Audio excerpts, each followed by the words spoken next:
This guest trained in experimental psychology, cognitive neuroscience, and psychiatry at the University of Cambridge. He was brought to Yale by a biomedical fellowship program and became a part of the Yale faculty in 2011. He was also named one of the rising stars and future opinion leaders by Pharmaceutical Marketing Magazine. Please welcome our guest, Philip Corlett. Medical Millie intro. Okay, our first question for you is, what made you want to pursue the career of being a professor? Okay. Well, I knew I really liked biology in high school, and I really wanted to contribute something new to our understanding of the world. When I was a little kid, I would get really upset at nights thinking everything had already been discovered and figured out. And so I kind of happened upon this by accident. This is an area of study that not many people go into and not many people really understand completely. And so I decided to try and change that, and that's what I've been trying to do. Okay, so what made you specifically pick to pursue a PhD in delusion formation? Sure. Well, like I said, this was an area of science that we didn't know a lot about. And when I was deciding what topics to research, I had a lot of friends who were social scientists who were having all of these really interesting discussions about really deep topics. And as someone who was trained in biology and neuroscience, I didn't know if I had that much to say about time and consciousness and all of these things. And so I happened upon a book by Oliver Sacks, who was a British neurologist who wrote about these really rare cases of people who had new onset delusions and all sorts of strange experiences after having head injuries or strokes. And I really love the way that he wrote about them sort of humanistically, about their lives, not just as sort of cases to be scrutinized, but as people to be really understood. And that taught me that maybe it would be possible to do that a bit more broadly, not just with people who had brain damage, but maybe with patients with schizophrenia who suffered from hallucinations and delusions. Yeah, that's very interesting. And so when you were completing this PhD, right, a lot of the teens that are watching right now, they're very used to being led by their teachers for a lot of their studies. They don't really do much on their own. And so when you were doing this PhD, how was it to start more leading your own studies? Did you struggle with anything? How was that? Well, I had a really great mentor, Paul Fletcher, who I'm still very good friends with now, who's still at the University of Cambridge where I trained. And he really showed me the ropes very, very early on. I feel like it was great to get a study under my belt where I got a lot of help, so that after I'd gotten one thing completed, it was easier to think through what I might do next and become a little bit more independent. So yeah, I would guess I got a lot of help and guidance, and I had a wonderful team around me that were really, really helpful and supportive. And that helped me think about, well, okay, what are some risks that we could take? What are some new directions that we could pursue? Yeah. Knowing that I already had that work in the back. Yeah. And when you were doing this research, did you have any research disputes with other people, research that you disagreed with, and what did you do about that? Well, I've had those a lot over the years. Even during my PhD, there were some people who I kind of fundamentally disagreed with, or whose my work tended to kind of call into question a little bit. I've sort of always embraced that. I think it's really healthy. I think that's how science is supposed to work. I've not always been great at compartmentalizing the work disagreements with the personal disagreements, and it kind of makes you feel quite attacked personally at times. And I've been working on that and practicing that as much as I possibly could.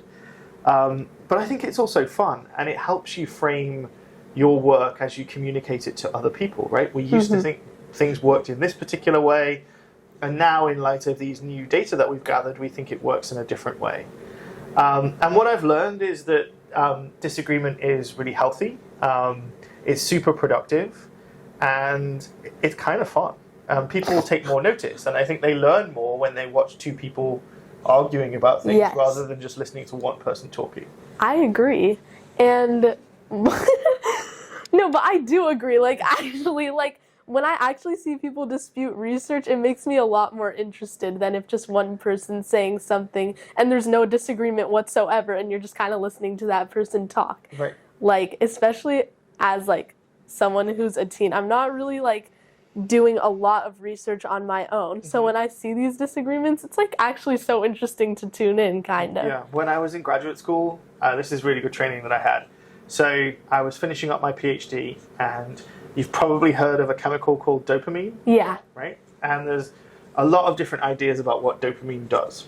And when I was writing up my PhD, I was thinking a lot about dopamine because that's one of the chemicals that we think might be going wrong in the brains of people who have schizophrenia, who have delusions and hallucinations. And I was really, really lucky to be doing my PhD at a time and in a place where lots and lots of people were on sabbatical and like visiting Cambridge and wanting to talk about their particular theory of dopamine.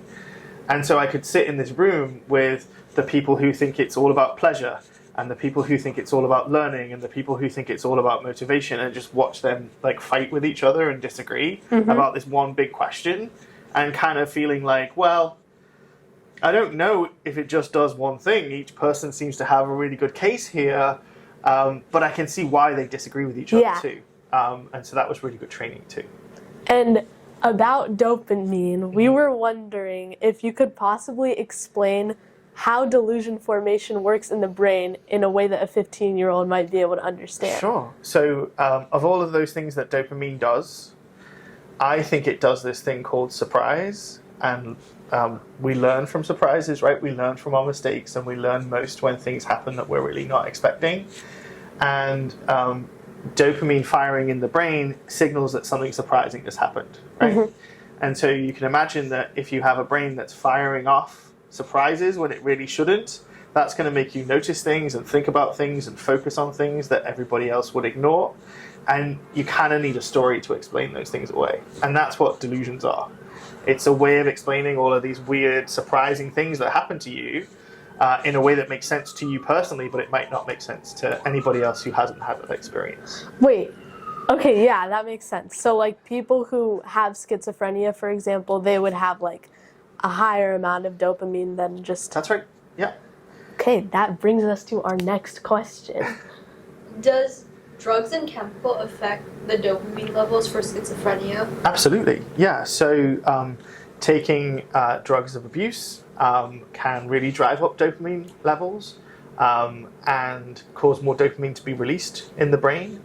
And that's why certain drugs of abuse can be used to kind of model some of the symptoms of schizophrenia. That's something that we did some experiments on in Cambridge and also here at Yale since I got here, to sort of safely and transiently and reversibly induce schizophrenia-like experiences so that we can study them more closely.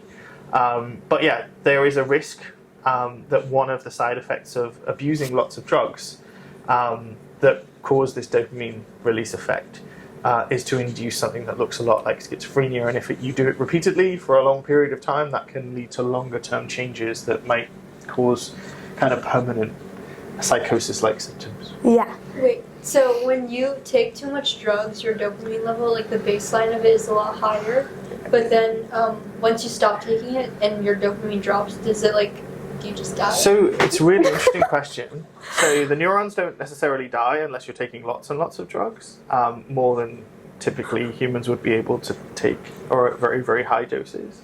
What tends to happen is the dynamics change, right? So the amount that gets released over time, your kind of brain tries to accommodate and work around. And so you can end up with a situation where the dopamine system is really, really sensitive to certain things, but then blunted in response to other things. And we think that might help explain why we have the sort of symptoms of schizophrenia too, where there are certain things that people are very sensitive to, and there are other things that they don't react to in the same way as they used to.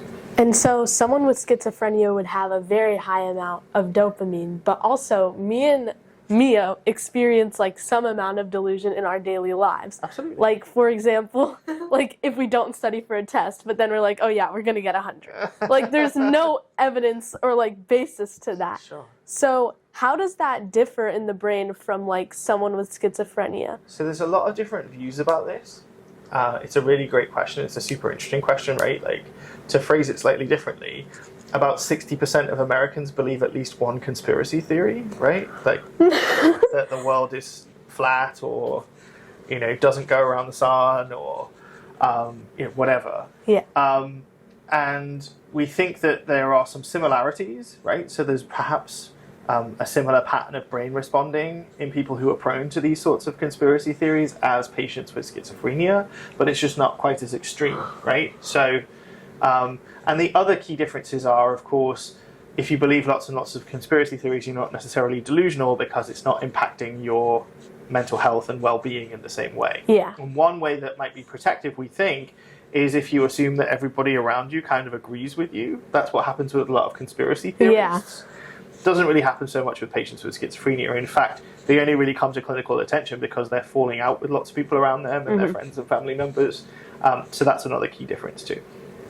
Okay, so about your job, what is like a day in your life? Because a lot of people know that professors teach, but like, what do you do outside of that? So I don't actually do that much teaching because I'm in the medical school. So I occasionally teach medical students, and I do guest lectures in psychology for some of my friends for their courses and their students. Most of my day is spent working with my graduate students and postdocs and study team members, either planning what studies we're going to do next or analyzing data that we already have and figuring out what the most exciting things are that we've discovered that we want to share with people through journal articles or new grant applications where we try and get more funding to do more of that work. And so right now you're helping these PhD students, but when you were a PhD student yourself, you were studying in the brain mapping unit, right? That's right. And so how does that work? Like, what is brain mapping? Okay, so brain mapping is kind of an outdated term now, although I think the unit is still called the brain mapping unit. We would do things like bring people into the lab and place them into an MRI scanner, which is sort of like a long tube that you lie on your back in, and we post you inside it. And there's like a rear view mirror, like in a car in front of you, and I can project a computer screen and I can give you a button push device like a game controller and to play like really basic simple video games whilst you're in the scanner. Okay. And while you do that, I would take pictures of your brain at once every second, and we would relate basically the activity in those pictures to what was happening in the game, what choices you were making and what things you were learning.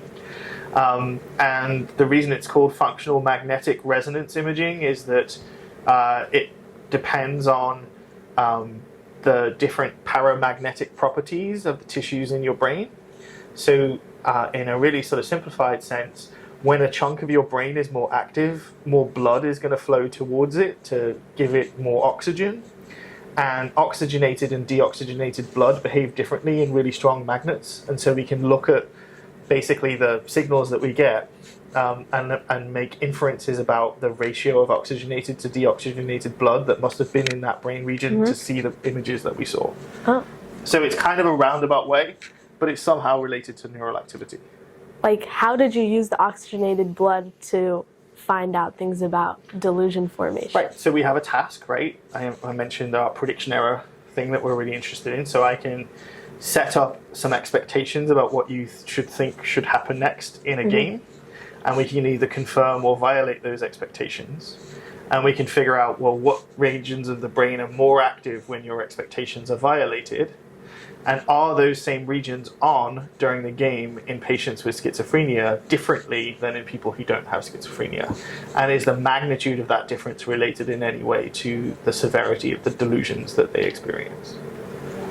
We have one more question for you. Okay. So basically, what is an uncommon like piece of advice or like a lesson you've learned in your career that you want to share? Yeah, it's a difficult one. So when I was in graduate school, I gave up a lot of the things that I really loved to do because I felt like that I should be like monastically dedicated to this pursuit of knowledge. and I really regret that, right? So I stopped exercising as much, I didn't eat as healthily, and the one that's really tough and I really regret, and I think I would recommend to anybody interested in going into this field, is to read more fiction, right? I spent my whole day, and I still spend quite a lot of my day reading scientific papers and articles that are quite technically written, and they're written in a particular style. But I'm also thinking about what it's like to be a human in the world, and I think literature gives you a much better handle on what it's like to be a human in the world, and a reminder that, you know, relationships are important and family are important and those sorts of things. And so I think it's don't lose yourself in the work so much, and maintain a connection to the richer aspects of what it's like to be a person in the world. How did you do that? Well, I reminded myself, and have continued to remind myself, that it's important to read some fiction now and again and have a balanced diet.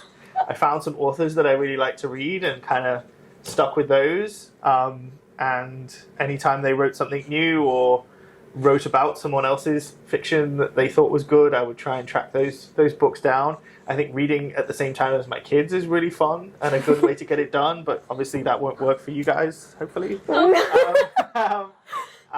But yeah, no, I think just being disciplined with myself about it, even though it seems like a treat, it's actually a really important thing to do, and making sure that I do it is important to me. Okay. I think that's it. Wait, yeah. So, Okay, Yay. good. Yeah. Wait, now we just need a photo. A photo. Sure.